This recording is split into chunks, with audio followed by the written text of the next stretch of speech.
Hello दोस्तों। तो आज हम एनसीईआरटी क्लास सिक्स का लास्ट चैप्टर पढ़ने जा रहे हैं और इस चैप्टर का नाम है, अध्याय का नाम है इमारतें, चित्र और किताबें। इमारतें, हम इमारतों के बारे में देखेंगे, चित्रों के बारे में पढ़ेंगे और जो किताबें हैं उनके बारे में देखेंगे। तो ये ऐसा चैप्टर है जिससे यूपीएससी बहुत सारे प्रश्न बनाती है।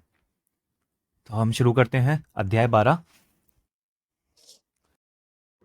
मरुत्सामी और लोह स्तंभ। देखते हैं इसके बारे में। लोह स्तंभ आपको पता है दिल्ली में है। मरुत्सामी आज बहुत खुश था। पहिएदार कुर्सी में बैठकर उसका भाई उसे कुतुब मीनार दिखाता हुआ प्रसिद्ध लोह स्तंभ के सामने ले गया। ठीक है, पहिएदार कुर्सी में बैठकर में बिठाकर उसका भाई कहाँ ले गया? कुतुब मीनार दिखाता हुआ प्रसिद्ध लोह स्तंभ के सामने ले गया। धूल भरे पथरीले रास्तों से रैंप के सहारे यहाँ तक आना काफी मुश्किल था। अपने इस अनुभव को मरुत्सामी कभी नहीं भूल पाएगा। तो अगर आप कभी कुतुब मीनार गए हो तो आपने लोह स्तंभ देखा होगा और वहाँ पर जो ये रैंप वगैरह देखा होगा। तो बस ये बता रहा है कि वो इसका जो अनुभव था वो कभी नहीं भूल पाएगा। अब देखते हैं, अब इसमें हमें कुतुब मीनार और लोह स्तंभ के बारे में क्यों बताया गया है। तो धातु विज्ञान। प्राचीन भारतीय धातु वैज्ञानिकों ने विश्व धातु विज्ञान के क्षेत्र में प्रमुख योगदान दिया है। ठीक है, अगर आपसे बोले कि भाई धातु विज्ञान में तो कुछ भी नहीं किया, तो उन्हें बता देना धातु वैज्ञानिकों ने तो, हमारे जो धातु वैज्ञानिक थे उन्होंने धातु विज्ञान के क्षेत्र में प्रमुख योगदान दिया है। ऐसा नहीं कि कोई भी ऐसा नहीं था। पुरातात्विक खुदाई ने यह दर्शाया कि हड़प्पावासी कुशल शिल्पी थे, हमें पता ही है, हमने पढ़ लिया है। और उन्हें तांबे के धातु कर्म यानी धातु शोधन की जानकारी थी। तांबा का सामान बनाते थे वो। उन्होंने तांबे और टीन को मिलाकर कांसा भी बनाया था, ये हमने पढ़ लिया था। जहां हड़प्पावासी कांस्य युग से जुड़े थे, वहीं उनके उत्तराधिकारी लोह युग से संबंध थे। भारत अत्यंत विकसित किस्म के लोहे का निर्माण करता था, अभी भी करता है। भारत अत्यंत विकसित किस्म के लोहे का निर्माण करता था, जिसे क्या बोला जाता था? खोटा लोहा, पीटवा लोहा और ढलवा लोहा। अब यहाँ से एनसीईआरटी प्रश्न पूछ सकती है कि लोहे की कितनी किस्म होती थी और ये विकसित किस्म कौन कौन सी हैं। तो खोटा लोहा, पिटवा लोहा और ढलवा लोहा। तो ये तीनों किस्में याद रखना है आपको। और इसमें तो बता दिया कि कांस्य युगीन सभ्यता थी, हड़प्पा सभ्यता, और जो उसके बाद वाले थे वो लोह युग की सभ्यता थी। तो खोटा खोटा लोहा, एक खोटा सिक्का भी फिल्म है पुरानी, देखना उसे भी। पिटवा लोहा और ढलवा लोहा। अब हम देखते हैं लोह स्तंभ के बारे में। महरौली, दिल्ली में कुतुब मीनार के परिसर में खड़ा यह लोह स्तंभ भारतीय शिल्पकारों की कुशलता का एक अद्भुत उदाहरण है। इसकी ऊंचाई 7.2 मीटर और वजन 3 टन से भी ज्यादा है। इसका निर्माण लगभग 1500 साल पहले हुआ। इसके बनने के समय की जानकारी हमें इस पर खुदे अभिलेख से मिलती है। इसमें चंद्र नाम के एक शासक का जिक्र है जो संभवतः गुप्त वंश के थे। ठीक है, जो चंद्र थे वो गुप्त वंश के थे। अब यहाँ पर पूछा जा सकता है कि अगर कोई कुतुब मीनार से कभी प्रश्न आया तो ये जरूर आएगा कि वो किस शासक का जिक्र करता है जो अभिलेख है। तो वो गुप्त वंश के चंद्र का नाम का उल्लेख करता है। आश्चर्य की बात है कि इतने वर्षों के बाद इसमें जंग नहीं लगा है। यह आश्चर्य की बात है। आप जब इसे देखने जाओगे तो इसके पास से जाके देखोगे तो इसमें लोगों ने, जिन्होंने, जो अंग्रेज थे, इसको देखने के लिए कि जंग क्यों नहीं लगा, इसमें बहुत कुटाई पुटाई करी है, तो सब में डेंट वगैरह पड़े हुए हैं। जिसने देखा होगा उसको पता है, या फिर आप गूगल भी करके देख सकते हो इमेज में जाकर के। अब ईंटों और पत्थरों की इमारतें। अब लोहा स्तंभ देख लिया, इसको बताने का मतलब था कि हमारा जो धातु विज्ञान था वो कितना अच्छा था कि अभी तक इसमें जंग नहीं लगा है और इसका राज किसी को भी नहीं पता। लेकिन ये है कि जो हमारे पास ये हमें जो जानकारी थी वो खो गई है। अगर ये जानकारी अभी भी होती तो कितना अच्छा होता, शायद मिल जाए कभी ना कभी। अब ईंटों और पत्थरों की इमारतें देखते हैं। हमारे शिल्पकारों की कुशलता के नमूने स्तूपों जैसी कुछ इमारतों में देखने को मिलते हैं। ये स्तूप, इसी से प्रश्न आया था इस बार 2023 में। स्तूप का शाब्दिक अर्थ टीला होता है। ठीक है, स्तूप का मतलब होता है टीला। हालांकि स्तूप विभिन्न आकार के थे, कभी गोल लंबे तो कभी बड़े और छोटे। उन सब में एक समानता है। ठीक है, उन सब में क्या है? एक समानता है। प्राय सभी स्तूपों के भीतर एक छोटा सा डिब्बा रखा रहता है। ठीक है, चाहे कैसे भी स्तूप हो, गोल हो, लंबे हो, बड़े हो, छोटे हो, सभी में एक समानता यह है कि उनके अंदर क्या रखा हुआ है? डिब्बा रखा रहता है। इन डिब्बों में बुद्ध या उनके अनुयायियों के शरीर के अवशेष, ठीक है, तो यहाँ पर ध्यान देना, यहाँ पर प्रश्न पूछा जाए अगर कि बस डिब्बा रखा रहता था और उसमें केवल बुद्ध के अवशेष रखे रहते थे तो ये गलत होगा। बुद्ध और उनके साथ जो उनके अनुयायी थे उनके शरीर के अवशेष भी थे, जैसे कि दांत, हड्डी या राख। जब जला देते थे तो जो राख बचती थी उसको यहाँ पर रख दिया जाता था और स्तूप बना दिया जाता था। या उनके द्वारा उपयुक्त कोई चीज या कोई कीमती पत्थर अथवा सिक्के रखे रहते थे। तो ये सारी चीजें थी, कोई उनके जो चीजें यूज करते हैं या कोई कीमती पत्थर या फिर सिक्के। इसे धातु मंजूषा कहते हैं। क्या बोला जाता है इसे? धातु मंजूषा। प्रारंभिक स्तूप धातु मंजूषा के ऊपर रखा मिट्टी का टीला होता था। जो प्रारंभिक स्तूप क्या होते? धातु मंजूषा, यानी जितने भी आपको अवशेष वगैरह मिले हैं, जो बॉक्स था उसको धातु मंजूषा बोला गया है। और ये धातु मंजूषा मंजूषा के ऊपर रखा जो मिट्टी का टीला होता था उसे क्या बोला जाता था? स्तूप। ऐसे प्रारंभिक स्तूप थे। बाद में टीलों को ईंटों से ढक दिया गया। बाद में जो टीला था उसको ईंटों से ढक दिया और बाद के काल में उसे गुंबदनुमा ढांचे को तराशे हुए पत्थरों से ढक दिया गया। यानी इसका विकास बता रहे हैं कि पहले तो ये धातु मंजूषा के ऊपर जो बनाए जाते थे उन्हें प्राथमिक स्तूप बोला गया, जो बस मिट्टी का टीला होता था। दूसरा, फिर उसके बाद जब धीरे धीरे उन टीलों को ईंटों से ढक दिया गया। अब ईंटों से ढकने के बाद धीरे धीरे उसे गुंबदनुमा ढांचे को तराश कर उसे पत्थरों से ढक दिया गया। तो ये स्तूप का बताया गया है कि इसका विकास कैसा हुआ। तो धातु मंजूषा याद रख लेना, इसमें क्या क्या आता है। और प्रारंभिक स्तूप जो होते हैं मिट्टी के टीले के होते थे। और इसकी लेयर का भी पूछा जा सकता है, अगर पूछ लेंगे पहले कौन सा था, जैसे कि इसके क्रम बताओ, पहले धातु मंजूषा, फिर मिट्टी का टीला, उसके बाद फिर ईंटों से ढक दिया, फिर पत्थरों से ढक दिया। तो ये सारी चीज़ें ध्यान रखना। एनसीईआरटी की एक एक लाइन आपको ध्यान रखनी है। इतनी बार उसे या तो इस वीडियो को बार बार देख लो या फिर अपना रिवाइज कर लो, इसे भी देखते जाओ और रिवाइज भी करते जाओ। प्राय स्तूपों के चारों ओर परिक्रमा करने के लिए एक वृत्ताकार पथ बना होता था। जो स्तूप थे उनके चारों ओर परिक्रमा करता है, जैसे कि आजकल मंदिरों में भी होता है। परिक्रमा करने वाला क्या होता है? एक वृत्ताकार पथ बना होता था जिसे प्रदक्षिणा पथ कहते हैं। क्या कहते हैं? प्रदक्षिणा पथ। इस रास्ते को रेलिंग से घेर दिया जाता था जिसे वेदिका कहते हैं। जब हम मैंने जो नोट्स बनाए हैं मैं उनसे अभी रिवाइज करूंगा, उसकी वीडियो बनाऊंगा। तो उसमें भी ये सारी चीज़ें ना विद इमेज बताई गई हैं और बड़े अच्छे से समझाई गई हैं उसमें। तो अगर आपको वो भी देखनी है तो बने रहना मेरे साथ। जब मेरा रिवाइज होगा तो शायद आपका भी रिवाइज हो जाए। तो प्रदक्षिणा पथ था और इस रास्ते को रेलिंग से घेरा गया था और जिसे क्या बोला जाता था? वेदिका। वेदिका में प्रवेश द्वार बने होते हैं, जो जहाँ से प्रवेश करते हैं उसमें वो वेदिका में बने होते हैं। रेलिंग तथा तोरण तोरण प्राय मूर्तिकला की सुंदर कलाकृतियों से सजे होते हैं। जो रेलिंग थी, जो यहाँ पर बनाई गई रेलिंग और जो तोरण है, ये सब ये क्या है?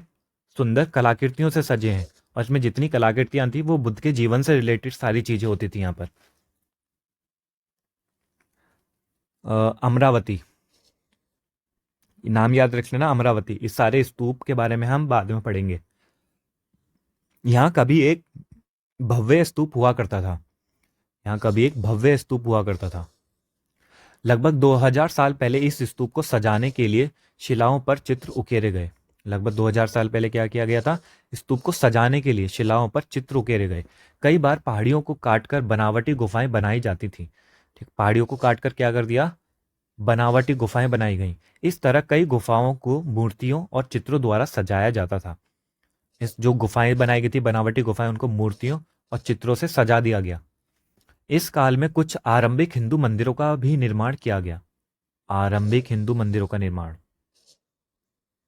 देख रहे हो, इतिहास हमें बताता है कि क्या कैसे कैसे चीजें हुई। तो आरंभिक हिंदू मंदिरों का निर्माण यहाँ से शुरू होता है धीरे धीरे।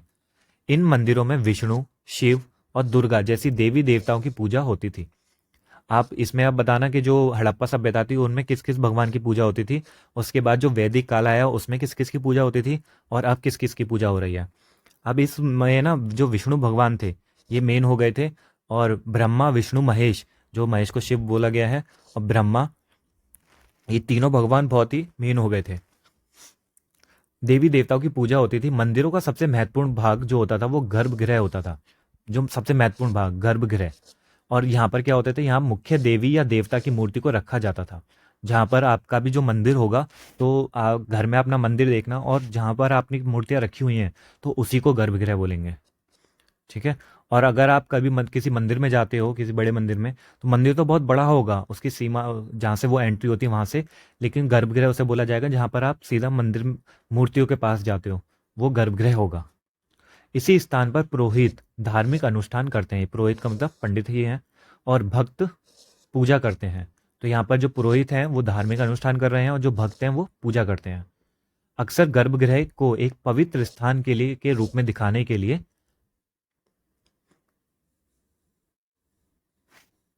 दिखाने के लिए भीतरगांव जैसे मंदिरों में उसके ऊपर काफी ऊंचाई तक निर्माण किया जाता था, जिसे शिखर कहते थे। ठीक है, फिर से देखते हैं। जो कभी जो पवित्र स्थान थे, गर्भगृह को एक पवित्र स्थान के रूप में दिखाने के लिए भीतरगांव जैसे मंदिरों में, ठीक है, भीतरगांव एक जगह का नाम है, उस जैसे मंदिरों में उसके ऊपर काफी ऊंचाई तक निर्माण किया दिया जाता था, और जिसे क्या बोला जाता था? शिखर। शिखर निर्माण के कठिन कार्य के लिए सावधानी से योजना बनानी पड़ती थी। अधिकतर मंदिरों में मंडप नाम की एक जगह होती थी। यह एक सभागार होता था जहां लोग इकट्ठा होते थे। तो ये सारे है ना मंदिर के नाम दिए गए हैं, और इस मंदिरों से है ना प्रश्न पूछे जाते हैं। मेंस में सबसे ज्यादा पूछे जाते हैं इसमें। मंदिरों के बारे में बताओ, तो आप इन्हें भी ध्यान से देख लेना। मानचित्र 7 में महाबलीपुरम और एहोल को ढूंढो। इन शहरों में पत्थरों से बने कुछ उत्कृष्ट मंदिर हैं। तो एहोल और महाबलीपुरम, यहाँ पर जो पत्थरों से बने हुए कुछ उत्कृष्ट मंदिर हैं, जो बहुत सुंदर मंदिर हैं, उनमें से कुछ यहाँ दिखाए गए हैं। देखते हैं, ये से बाद में आते हैं। स्तूप और मंदिर किस तरह बनाए जाते थे, पहले हम इन चित्र को देख लेते हैं। ये ऊपर जो है सांची का है, ये जितना भी है, ये सांची का महान स्तूप, और ये मध्य प्रदेश में है। तो ध्यान रखना, सांची का स्तूप कहाँ पर है? मध्य प्रदेश में। इस तरह के स्तूपों का निर्माण कई सौ सालों तक चलता रहा। इस स्तूप में ईंटों का प्रयोग संभवतः अशोक के जमाने से है। तो यहाँ पर जो हमने देखा है अभी कि जो स्तूप बनाए जाते थे, जो प्रारंभिक स्तूप थे, वो पहले जो मिट्टी होती थी उसको उसको उसका टीला होता था, फिर दूसरा ईंट का होता था, फिर पत्थर का होता था। तो यही है, जो अशोक था वहां पर ईंटों का यूज किया है अशोक ने, के जमाने का है। जबकि रैलिंग और प्रवेश द्वार बाद के शासकों के काल में जोड़े गए। यानी ये स्तूप का निर्माण धीरे धीरे होता चला गया, इसलिए बोला गया है कई सौ सालों तक चलता रहा। और बाएं ये जो सिक्का है, अमरावती की एक शिलाकृति, शिल्प शिल्पकृति, यह अमरावती की है। इस चित्र को देखकर इसका वर्णन करो। इस चित्र में देखो, यहाँ हाथी दिखाया गया है। हाथी ने किसी को पूंछ पैर से उठा रखा है, और इधर भी हाथी है। यहाँ लोग खड़े हैं बहुत सारे, ये ऊपर से लोग देख रहे हैं। ये यहाँ से झांक रहा है, बेचारे को जगह भी नहीं मिल रही। एक यहाँ पे खड़ी हुई है, ये हाथ जोड़ रहे हैं, शायद ये पूजा कर रहे हों। ठीक है, ये चित्र हैं। आप देखते हैं बाएं ऊपर ये वाला, उत्तर प्रदेश के भीतरगांव का एक आरंभिक मंदिर, जो हमने यहाँ पर देखा भीतरगांव, ये आरंभिक मंदिर है। पहले आरंभिक मंदिर ऐसे हुआ करते थे, और ये शिखर है जो ऊपर तक बना दिया है, शिखर है। ठीक है, यह लगभग 1500 साल पहले पक्की ईंट और पत्थरों से बनाया गया था। पक्की ईंटों और पत्थरों से बनाया गया है। अब ये वाला पढ़ते देखते हैं दाएं ऊपर, महाबलीपुरम के एकाश्मिक मंदिर। ये महाबलीपुरम का है, और एकाश्मिक का मतलब होता है एक ही पत्थर से बनाया हुआ, एक ही, बिल्कुल काटा नहीं है जिसे, मतलब अलग अलग नहीं किया है, एक ही है। इनमें प्रत्येक मंदिर एक ही विशाल पहाड़ी को तराश कर बनाया गया है, यही वाला। इसमें प्रत्येक मंदिर जो बनाया गया है वो एक ही पहाड़ी को तराश कर बनाया गया है, इसमें कोई दो नहीं जोड़े गए हैं, इसलिए इन्हें एकाश्म मोनोलिथ कहा गया है। ईंटों से बनाए जाने वाले मंदिरों से यह बिल्कुल भिन्न होते थे, समझे? तो वो ईंटों से बने थे, और ये पहाड़ी से बने, पहाड़ी को ही काट डाला इन्होंने और मंदिर बना दिया। ईंट से बनी इमारतों में नीचे से ईंटों की एक एक तह जोड़ते हुए ऊपर की ओर ले जाते हैं, जबकि चट्टान तराश कर बनाए जाने वाले मंदिरों को पत्थर काटने वाले ऊपर से नीचे के क्रम में बनाते हैं। तो अब किसी के दिमाग में जो आता है प्रश्न कि कैसे बनाए जाते होंगे, तो ईंटों की दीवार हमें पता है कि पहले नींव रखते हैं, फिर धीरे धीरे यहाँ पर बनाते हुए चले जाते हैं, और वो बन जाता है जैसा भी आपको आकार देना है। लेकिन जब आपको चट्टान पे कुछ बनाना होता है, तो चट्टान को ऊपर से काटते हुए लेकर के आते हैं, और ऊपर से काटते हुए लेकर के आते हो, उसको डिजाइन देते रहते हैं। तो कभी आप घूमने जाओ तो यहाँ पर जरूर जाना, इन मंदिरों को देखना, इनकी बनावट को देखना, और ये देखना कि कैसे शिल्पकारों ने इसे बनाया होगा। इन मंदिरों को बनाते समय पत्थर काटने वालों को किन समस्याओं का सामना करना पड़ा होगा, इसके बारे में सूची बनाओ। देखा, ये जो ये एनसीईआरटी ये प्रश्न देकर के ना आपको सोचवाना चाहती है, समझे? सोचवाना चाहती है, कहती है दिमाग चलाओ और सोचो जरा इनकी परेशानियों को। जितना दिमाग लगाओगे उतना ही फायदेमंद होगा। अब दाएं देखते हैं ये वाला, एहोल का दुर्गा मंदिर। एहोल का दुर्गा मंदिर। अब ये सारे जितने भी फिगर हैं सब आपको चित्र हैं जो सब ध्यान में रखने हैं। और इसमें ध्यान में क्या रखना है, ये चीज कि जो दुर्गा मंदिर है वो एहोल का है। फिर जो भीतर गांव का जो आरंभिक मंदिर है वो यूपी में है, या फिर एक आरंभिक मंदिर जो भीतर गांव का है, ये ध्यान रखना है। फिर एकाश्मिक मंदिर महाबलीपुरम में है। तो ये पूछ सकता है कि उत्तर प्रदेश में कौन सा है, भीतर गांव में कौन सा है, महाबलीपुरम में कौन सा है, और दुर्गा मंदिर कहाँ पर है, एहोल में कौन सा है। तो ये इसलिए इस वजह से ये सारे ध्यान में रखना। यह लगभग 1400 साल पहले बनाया गया था। ये रहा कैसे बनाया गया है, देखो ये पिलर है, ये शिखर। अब देखते हैं स्तूप तथा मंदिर किस तरह बनाए जाते थे। अब यहाँ पर हम देखते हैं किस तरह बनाए गए हैं ये स्तूपों तथा मंदिरों को बनाने की प्रक्रिया में कई अवस्थाएं आती थी। इसके लिए काफी धन खर्च होता था, इसलिए आमतौर पर राजा या रानी ही इन्हें बनवाने का निश्चय करते थे। ठीक है, तो कई अवस्थाएं आती थी, ये तो ठीक है। और जो ज्यादातर धन खर्च होता था इसलिए यहाँ पर बस राजा या रानी ही इन्हें बनवाते थे। पहला काम अच्छे किस्म के पत्थर ढूंढकर शिलाखंडों को खोदकर निकालना होता था। सबसे पहला काम यही है कि अच्छे किस्म के पत्थर ढूंढो और शिलाखंडों को खोदकर निकालना होता था। फिर मंदिर या स्तूप के लिए सोच विचार कर तय किए गए स्थान पर शिलाखंडों को पहुंचाना होता था। यहाँ पत्थरों को काट छांट कर तराशने के बाद खंभों, दीवारों की चौखटों, फर्शों तथा छत्तों का आकार दिया जाता था। इन सबके तैयार हो जाने पर सभी जगहों पर उन्हें लगाना काफी मुश्किल का काम था। समझे? अब तो बहुत सारी टेक्नोलॉजी बहुत आगे बढ़ गई है, पहले देखो क्या होता होगा इन लोगों का, कैसे करते होंगे। इस तरह के शानदार ढांचों का निर्माण करने वाले शिल्पकारों को सारा खर्च संभवतः राजा रानी ही देते थे। इसके अतिरिक्त इन स्तूपों या मंदिरों में आने वाले भक्त जो उपहार अपने साथ लाते थे, उनमें इमारत की सजावट की जाती थी। उनसे क्या किया जाता था, सजावट की जाती थी। जैसे हाथी दांत का काम करने वाले श्रमिकों के संग, हाथी दांत का काम करने वाले श्रमिकों का संघ, हमने देखा था इन्हें श्रेणी भी बोलते हैं। तो जो ये संघ थे, सांची के एक अलंकृत प्रवेश द्वार को बनाने का खर्च दिया था।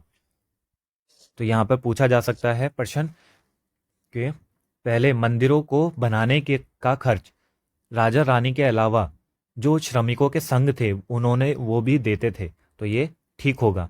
तो प्रवेश द्वार का जो तोरण था, प्रवेश द्वार को तोरण बोलते हैं, उसका बनवाने का खर्च इस हाथी दांत के काम करने वाले श्रमिकों के संघ ने दिया। अब यहाँ पे जरूरी नहीं है ये हाथी दांत हो, तो आपको बस ये ध्यान रखना है कि श्रमिकों का संघ था। यहाँ पर भी संघ था श्रमिकों का, और उन्होंने भी यहाँ पर जो एक ज्यादा तो पैसा नहीं था, लेकिन जो प्रवेश द्वार था उसे बनाने के लिए उन्होंने खर्च किया। इनकी सजावट के लिए पैसे देने वालों में आ गया ना, इनकी जो सजावट, यहाँ पर जितना भी लोग होते थे जो इमारत सजाते थे, वो कौन थे, जो भक्त आते थे, वो उपहार लाते थे। तो यही इनकी सजावट के लिए पैसे देने वालों में व्यापारी होते थे, कृषक, माला बनाने वाले, इत्र बनाने वाले, लोहार, सुनार तथा ऐसे कई स्त्री पुरुष शामिल थे जिनके नाम खंभों, रेलिंगों, दीवारों पर खुदे हैं। इसलिए जब तुम इन स्थानों को देखने जाओ तो याद रखना कि कितने सारे लोगों ने इन्हें बनाने और सजाने में अपना योगदान दिया था। ये भी वही कह रहे हैं जो मैंने अभी बोला कि जब आप जाओ तो आप देखो ये सारा जो हिस्ट्री जितना भी आप पढ़ रहे हो, अगर आप इमेजिन करके पढ़ोगे और सोचोगे कि आपने खुद ही ये काम किया है, तब हम इसे अच्छे से और समझ पाएंगे। हिस्ट्री सब्जेक्ट दिल से पढ़ने वाला सब्जेक्ट है, बोरिंग नहीं है ये। मैंने एमए में हिस्ट्री किया हुआ है और मैंने एमए में पॉलिटिकल साइंस भी किया हुआ है। चलिए आगे देखते हैं। बाएं, उड़ीसा का जैन मठ। ठीक है, उड़ीसा का जैन मठ है ये वाला। एक पहाड़ी को खोदकर इससे 2 मंजिल इमारत को बनाया गया। ये पहाड़ी को खोदकर बनाया गया है पूरा 2 मंजिल। एक यहाँ पर है जो छोटे छोटे कमरे हैं, और दूसरा यहाँ पर। कमरों के प्रवेश द्वारों को ध्यान से देखो, देख रहे हो ये रहे प्रवेश द्वार कमरों के। इनमें जैन भिक्षु रहते और ध्यान करते थे, जो भिक्षु थे। अध्याय 2 और यहाँ दिखाई गई गुफाओं में क्या अंतर है, आप बता ही सकते हो। हमेशा तुलनात्मक अध्ययन जरूरी होता है। अब नीचे इसमें देखते हैं क्या बता रखा है। राष्ट्रीय संग्रहालय नई दिल्ली में एक मूर्ति का चित्र, ये राष्ट्रीय संग्रहालय में रखा हुआ गया है। अब आपसे प्रश्न ये पूछा जा सकता है कि जो राष्ट्रीय संग्रहालय है वो कहाँ पर है। ठीक है, तो राष्ट्रीय संग्रहालय दिल्ली में है, ना ही कोलकाता में, ना ही चेन्नई में, कहीं भी नहीं है, दिल्ली में है, इसलिए ध्यान रखना। शायद ये प्रश्न पूछ ले। क्या तुम यहाँ देख पा रहे हो कि किस प्रकार गुफाओं की खुदाई की गई होगी। अब यहाँ पर ये गुफाओं की खुदाई कैसे की गई है उसके बारे में चित्र बताया गया है। ये देखो यहाँ पर ये खोदने में लगे पड़े हैं ऐसे, ये छड़ रहे हैं, यहाँ पैर रखा हुआ है और ये छड़ रहे हैं। इसकी तो शक्ल ऐसी बना रखी जैसे बेचारा उदास है, जबरदस्ती मम्मी ने काम पे भेज दिया ऐसे। चलिए आगे देखते हैं।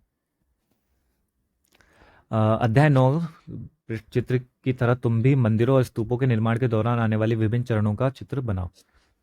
ठीक है, चित्र बनाने का काम दे दिया। पहले इसे देख लेते हैं, चित्रकला।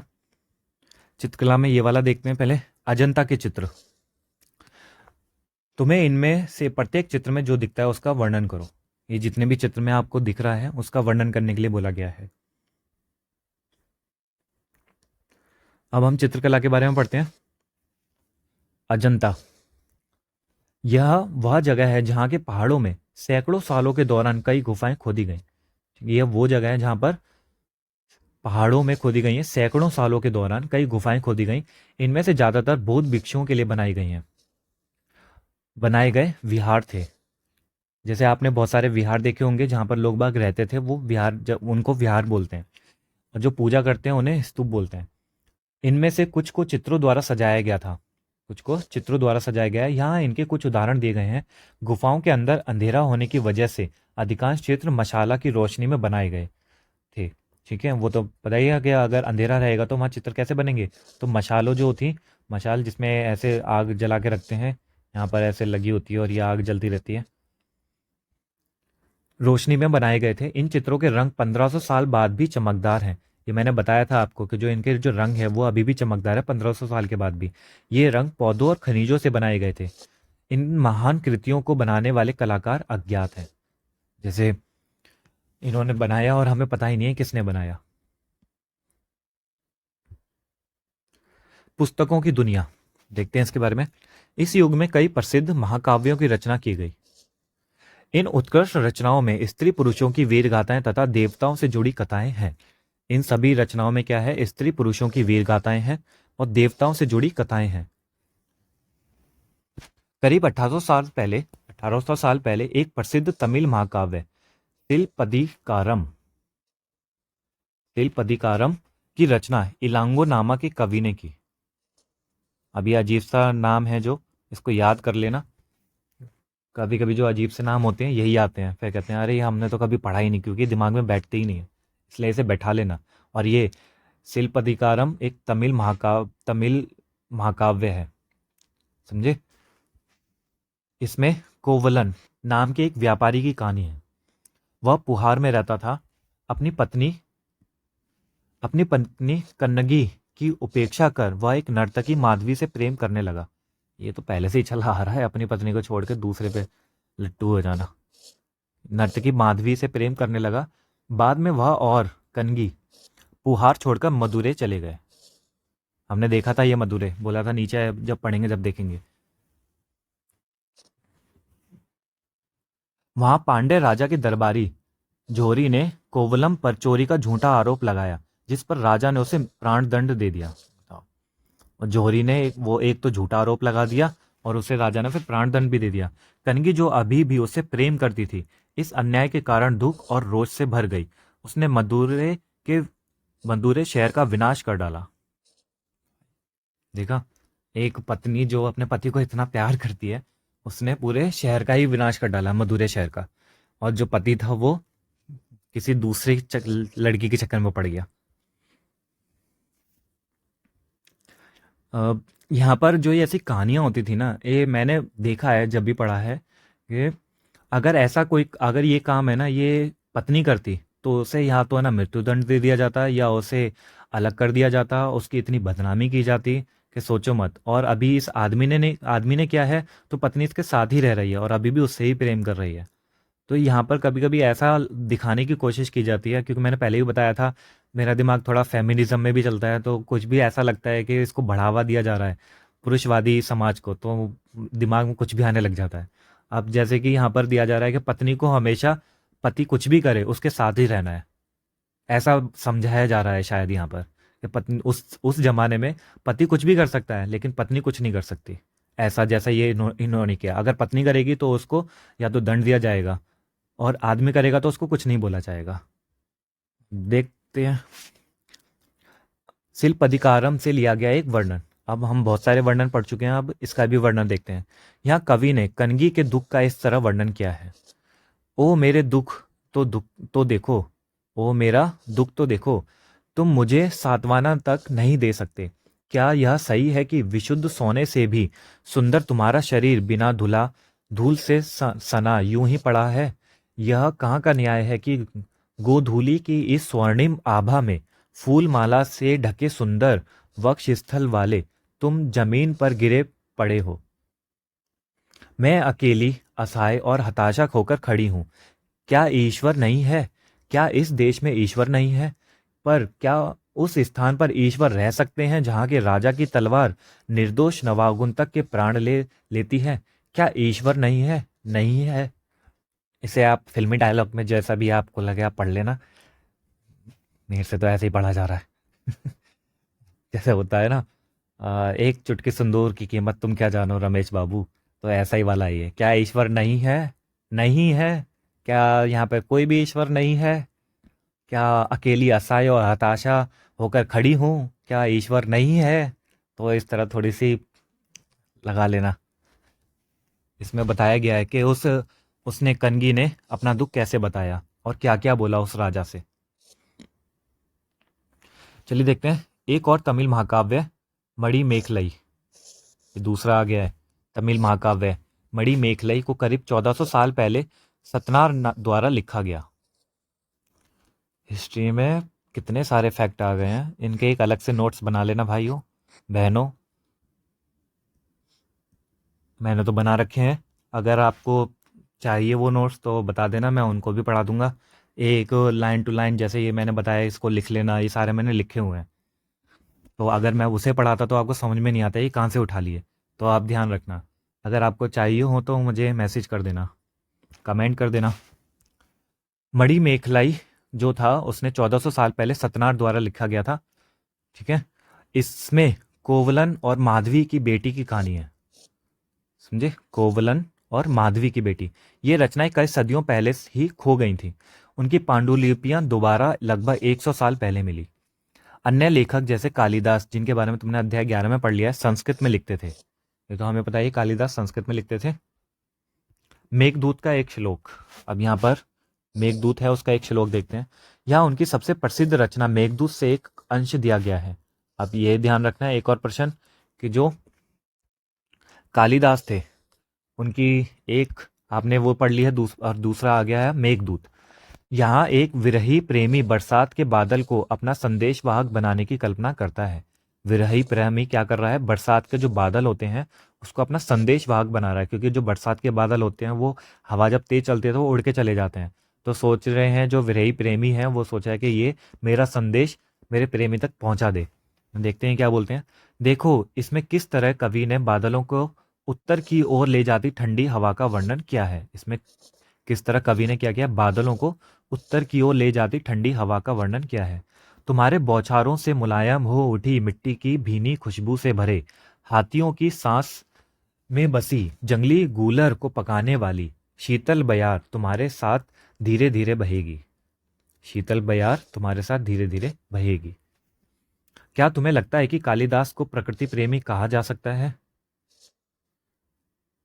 जो कालिदास थे इन्होंने प्रकृति प्रेमी यानी इन्होंने जितना भी लिया है अपनी बात को समझाने के लिए, जो उदाहरण पेश किए गए हैं वो किसी को लेकर रखा है, यानी किसी से तुलना की है और उसको इस जैसा बताया है।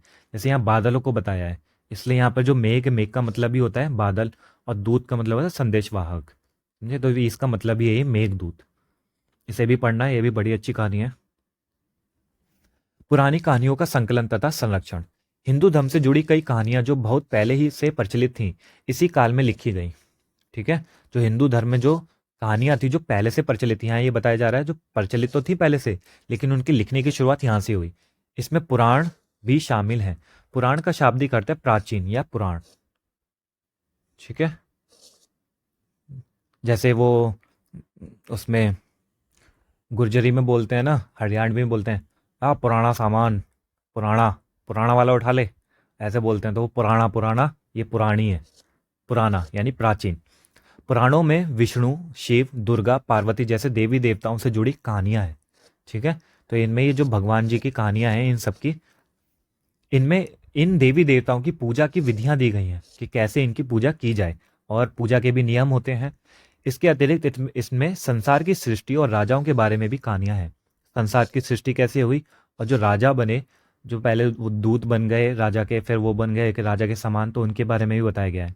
अधिकतर पुराण सरल संस्कृत श्लोक में लिखे गए हैं। जो पुराण है ज़्यादातर कैसे लिखे गए, सरल संस्कृत, और इस श्लोक की भाषा में है, जिससे सब उन्हें सुन और समझ सकें। पहले ये बिल्कुल प्राचीन संस्कृत थी, वैदिक संस्कृत, उसमें लिखे हुए तो कोई समझ नहीं पाता था। तो स्त्रियां और शूद्र जिन्हें वेद पढ़ने की अनुमति नहीं थी, वे भी इसे सुन सकते थे।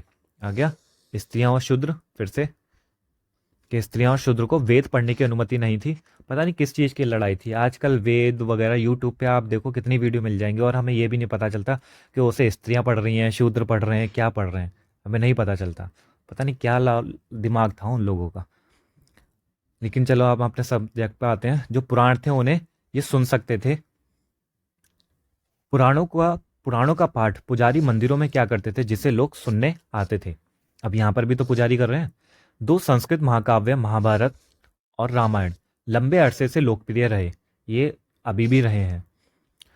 तुम में से कुछ बच्चे इन कहानियों से परिचित होंगे। महाभारत कौरवों और पांडवों के बीच युद्ध की कहानी है, आपको पता ही होगा। आपकी अब स्कूल के जो बच्चे होते हैं, छठी, सातवीं, आठवीं, नौवीं, उनमें महाभारत वगैरह की किताबें भी होती हैं, रामायण, संक्षिप्त रामायण, ये सारी चीज़ें उन्हें पढ़ाई जाती हैं। इस युद्ध का उद्देश्य पुरु वंश की राजधानी हस्तिनापुर की गद्दी प्राप्त करना था। यह कहानी तो बहुत ही पुरानी है, पर आज इसे हम जिस रूप में जानते हैं वह करीब 1500 साल पहले लिखी गई है। यहाँ पर ये बता रहा है कि कहानी तो बहुत पुरानी है, पहले से ही चली आ रही है, लेकिन जो हम अभी लिखी गई, जिसे हम जानते हैं, वो 1500 साल पहले लिखी गई थी। माना जाता है कि पुराणों और महाभारत दोनों को ही व्यास नाम के ऋषि ने संकलित किया। किसने संकलित किया? व्यास नामक ऋषि ने। महाभारत में ही भगवत गीता भी है, जिसके बारे में तुम अध्याय 10 में पढ़ा था। हमने पढ़ा था ना महाभारत में भगवत गीता के बारे में। मैंने बोला था ये गीता की भी एक वीडियो लेकर के आऊंगा मैं। रामायण की कथा कौशल के राजकुमार राम के बारे में है, पता ही होगा सबको।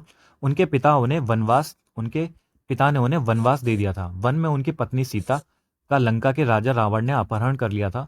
सीता को वापस पाने के लिए राम को लड़ाई लड़नी पड़ी थी। वे विजयी होकर कौशल की राजधानी अयोध्या लौटे, और यहीं से क्या बनाई जाने लगी? दीपावली, जो अभी आने वाली है। महाभारत की तरह ही रामायण भी एक प्राचीन कहानी है, जिसे बाद में लिखित रूप दिया गया। संस्कृत रामायण के लेखक वाल्मीकि माने जाते हैं। संस्कृत रामायण जो संस्कृत में लिखी गई थी, उसके वाल्मीकि माने जाते हैं। तो ये दोनों ध्यान रख लेना, एक व्यास जो महाभारत, और वाल्मीकि रामायण। इस उपमहाद्वीप के विभिन्न भागों में महाभारत और रामायण के भिन्न भिन्न रूपांतर लोकप्रिय हैं। महाभारत और रामायण के, इसके आधार पर नाटक, गीत, नृत्य परंपराएं भी उभरी। पता करो तुम्हारे राज्य में कौन सा रूपांतरण प्रचलित है। अगर आपको देखना है ये, तो जब रावण को जलाया जाता है, तब आप देख सकते हो कि जो भी रामलीला होती है, तो वहाँ जिस रूप में वो प्रकट की जा रही है, तो वहाँ पे वही प्रचलित रूप है। तो आप जरा देखना कभी। आम लोगों द्वारा कही जाने वाली कहानियां। अब ये आम लोगों द्वारा भी कुछ कहानी कही जाती थी, उनका भी वर्णन है यहाँ पर। आम लोग भी कहानियां कहते थे, कविताओं और गीतों की रचना करते थे, गाने गाते थे, नाचते थे और नाटकों को खेलते थे।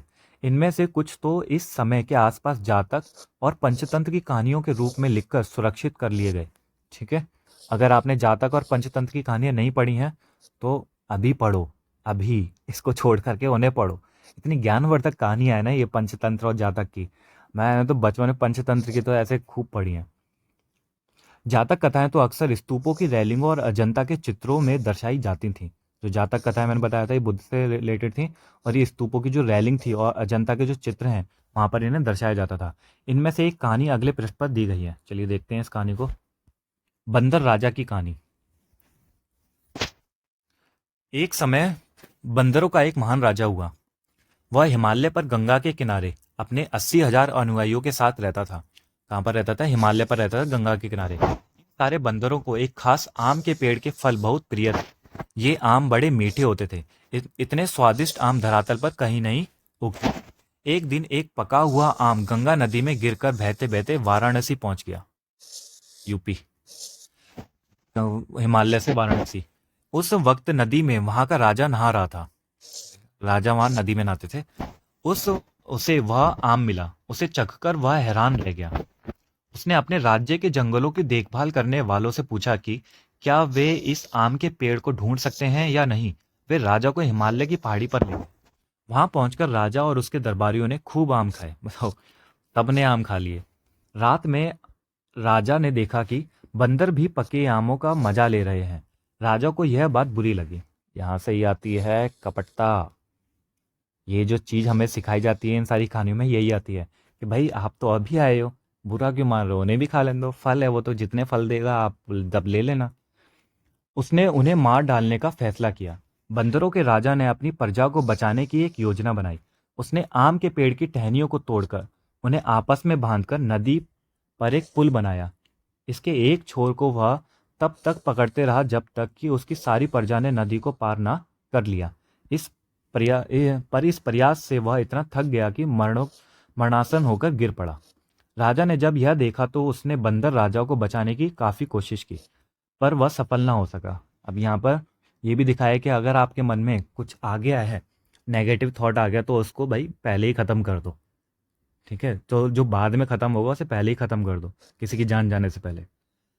बंदर राजा की मृत्यु पर उसे शोक हुआ। यही चीज तो है शोक। शोक बाद में शोक ही रह जाता है, यही शोक उसको हुआ था, अशोक को भी हुआ था। ठीक है, तो राजा ने उसे पूरा सम्मान दिया। हिस्ट्री हमें यह सिखाती है कि ऐसे काम नहीं करने चाहिए, हमें शोक से बचना चाहिए, हमें ऐसे काम सोच समझ के करना चाहिए, उसके परिणामों को देखना चाहिए। इसलिए यूपीएससी में जब परिणाम के बारे में लिखते हैं, प्रश्न लिखते हैं, तो दोनों परिणाम लिखते हैं, इसके नकारात्मक और सकारात्मक। नकारात्मक परिणाम से बचना चाहिए हमेशा, तो सब पहले सोच समझ के, जैसे वो डायलॉग है ना, पहले तौलो फिर बोलो। तो जो भी पहले काम कर रहे हो उसे पहले समझ लो कि आप क्या करने जा रहे हो, उसका परिणाम क्या होगा। मध्य भारत में भरहुत के एक स्तूप से मिले एक पत्थर पर उकेरे गए चित्र में इसे दिखाया गया है। ठीक है, भरहुत में एक स्तूप है, उसमें ये दिखाया गया है। अब ध्यान लेना, इसकी ये कहानी को यूपीएससी पूछ भी सकती है, कहानी नहीं पूछेगी, बस ये पूछ सकती है कि जो भरहुत का स्तूप है वहाँ पे किसका वर्णन किया गया है। तो बंदर राजा की कहानी का वहाँ पर वर्णन किया गया है। हम इसे कहानी समझ के, पकाओ समझ के छोड़ देते हैं, लेकिन छोड़ना नहीं है, ये कुछ भी नहीं छोड़ना। यहाँ देखो चित्र है, ये रहा, ये बंदर बैठे हुए हैं ऊपर, ये फल खा रहे हैं, यहाँ पर ये राजा है, ये सब। विज्ञान की पुस्तकें। अब वैज्ञानिक विकास देखते हैं हम। इसी समय गणितज्ञ तथा खगोल शास्त्री आर्यभट्ट ने संस्कृत में आर्यभट्टियम नामक पुस्तक लिखी।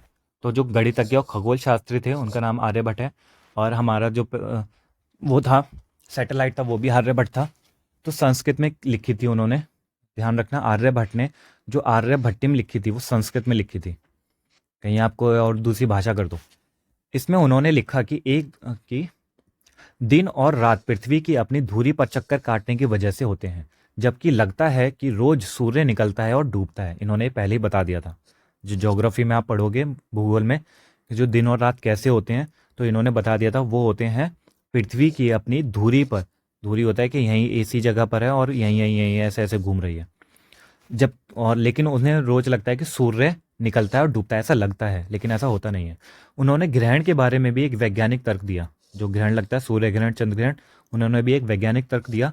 उन्होंने व्रत की परिधि को मापने की भी विधि ढूंढ निकाली। अब यहाँ पर आर्यभट्ट के ना सारी चीज़ें बताई गई हैं, तो इनको ध्यान रख लेना। आर्यभट्ट ने ये सारी चीज़ें बताई थी। तो दिन और रात के बारे में बताया था पहले, तो उन्होंने ग्रहण के बारे में बताया था। फिर जो व्रत होता है, सर्कल होता है, उसकी परिधि के मापने की विधि भी ढूंढी थी उन्होंने। जो लगभग उतनी ही सही है जितनी कि आज प्रयुक्त होने वाली विधि है। वराहमिहिर, ब्रह्मगुप्त और भास्कराचार्य कुछ अन्य गणितज्ञ और खगोलवेता थे जिन्होंने कई खोजें की इसके बारे में और पता लगाएं। ठीक है, तो वाराहमिहिर, ब्रह्मगुप्त और भास्कराचार्य, अब इनके बारे में भी और देख लेना। ये भी गणितज्ञ और खगोलवेता थे। हम देखते हैं शून्य और फिर आयुर्वेद। अंकों का प्रयोग पहले से होता रहा था, पर अब भारत के गणितज्ञों ने शून्य के लिए एक नए चिन्ह का आविष्कार किया। ये आपने देखा होगा, कभी भी कोई डेट लिखनी होती है, जैसे कि 2020 लिखना है, 2020 ऐसे लिखोगे, आप क्या लिखोगे 2020।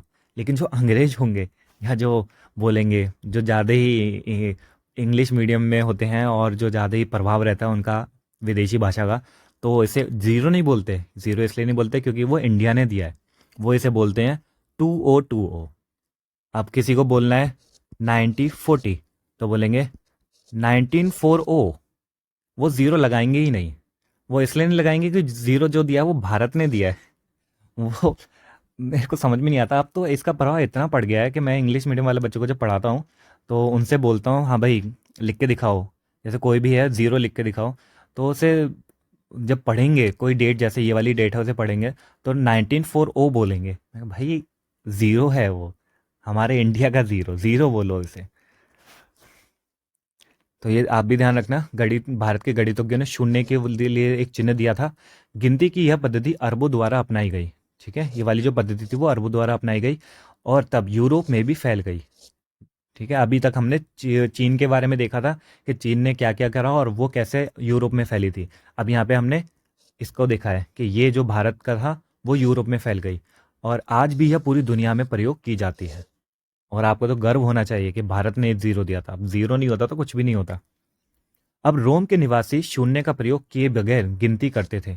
उनके बारे में और अधिक जानकारी हासिल करने की कोशिश करो। अब जो रोम के निवासी थे, जब उन्हें पता ही नहीं था शून्य, तो उसके बिना ही उसका प्रयोग के बगैर ही गिनती करते थे। पता नहीं वो कैसे करते होंगे, जानकारी पता करना है इसके बारे में। अब आयुर्वेद के बारे में देखते हैं। आयुर्वेद चिकित्सा विज्ञान की एक विख्यात पद्धति है। अब जिसे हमारी जो सरकार है, भारत सरकार, और आयुर्वेद चिकित्सा विज्ञान को कितना बढ़ावा दे रही है, आपको इसी से इसका महत्व पता चल जाएगा। जो प्राचीन भारत में विकसित हुई। प्राचीन भारत में आयुर्वेद के दो प्रसिद्ध चिकित्सक थे, एक चरक और दूसरा था सुश्रुत। एक चरक, जिन्होंने चरक संहिता लिखी थी, हमने पढ़ ली है, और सुश्रुत, ये 34 शताब्दी ईसा पूर्व के थे और ये प्रथम द्वितीय शताब्दी ईसा पूर्व के थे। तो इसका अगर क्रम पूछे कभी तो ये पहले आएंगे और ये बाद में आएंगे। चरक द्वारा रचित चरक संहिता औषधि शास्त्र की एक उल्लेखनीय पुस्तक है। अपनी रचना सुश्रुत संहिता में सुश्रुत ने शल्य चिकित्सा की विधियों का विस्तृत वर्णन किया है। तो ये दोनों किताबें यहाँ पर फिर से देख लेना, चरक संहिता और सुश्रुत संहिता। उन्होंने शल्य चिकित्सा के बारे में बताया और उन्होंने औषधि शास्त्र के बारे में बताया। चरक संहिता में औषधि शास्त्र और जो सुश्रुत संहिता थी शल्य चिकित्सा। तो अन्यत्र देखते हैं। कागज आज हमारे रोजमर्रा की जिंदगी का एक हिस्सा बन गया है। जो किताबें हम पढ़ते हैं वे कागज पर छपी होती हैं, उसी तरह लिखने के लिए भी हमें कागज का ही उपयोग करते हैं। कागज का आविष्कार करीब 1900 साल पहले कोई लून नाम के व्यक्ति ने चीन में किया, है ना। मैंने बताया था ही पहले भी कि कागज का भी जो आविष्कार था वो चीन में ही हुआ था। उसने पौधों के रेशों, कपड़ों और रस्सियों और पेड़ की छालों को पीट पीट कर लुगदी बनाकर उसे पानी में भिगो दिया। फिर उस लुगदी को दबाकर उसका पानी निचोड़ा और तब सुखाकर कागज बनाया। आज भी हाथ से कागज बनाने के लिए इसी विधि को अपनाया जाता है। अभी 5वीं क्लास का एक बच्चा था, उसको एक असाइनमेंट दिया गया था और जो अभी छुट्टी पड़ी थी, तो उसमें यही असाइनमेंट था कि ऐसे एक कागज बना के दिखाओ। ठीक है, वो कुछ नहीं करना था, उसको गलाना था उसने। और मैंने उससे पूछा कि आता है आपको बनाना, कह रहा हाँ मैं बना लूँगा। मैंने ठीक है मुझे दिखाना। अब मैंने जब उसके घर जाके देखा तो उसने एक थाली में जो पेज होता है कॉपी का, उसको टुकड़े टुकड़े करके पानी में भिगो रखा था।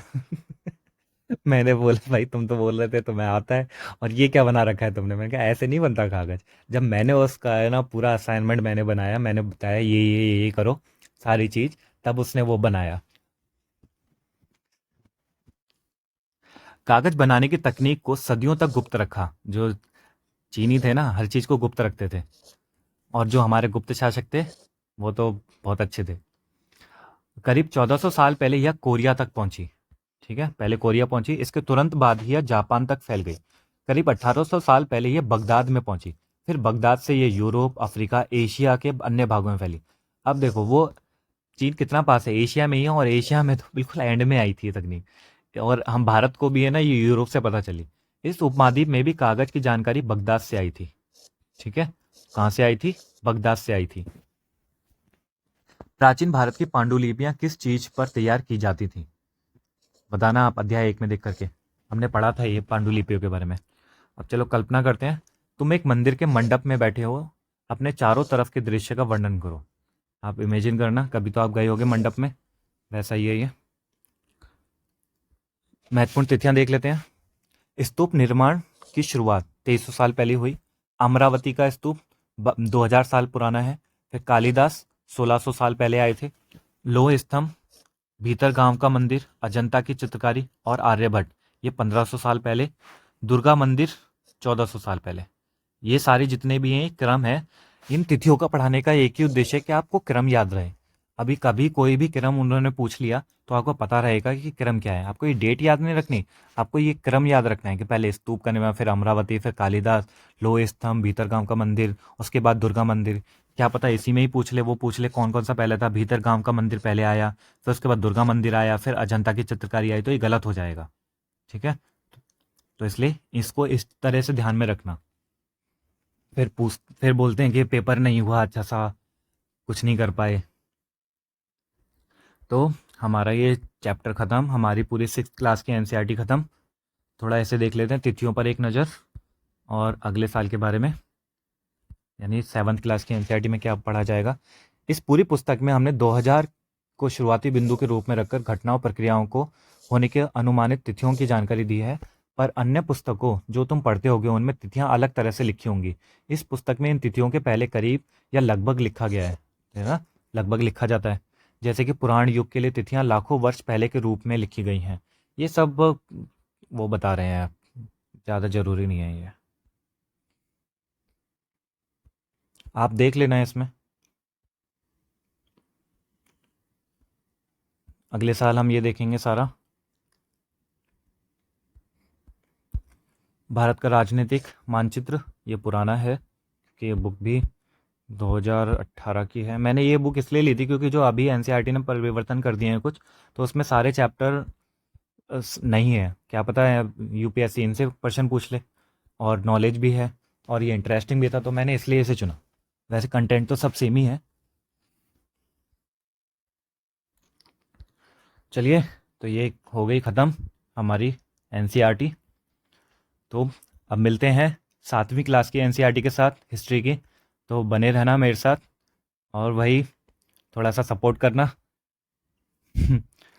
चलिए, मिलते हैं फिर अगली वीडियो में, तब तक के लिए बाय बाय।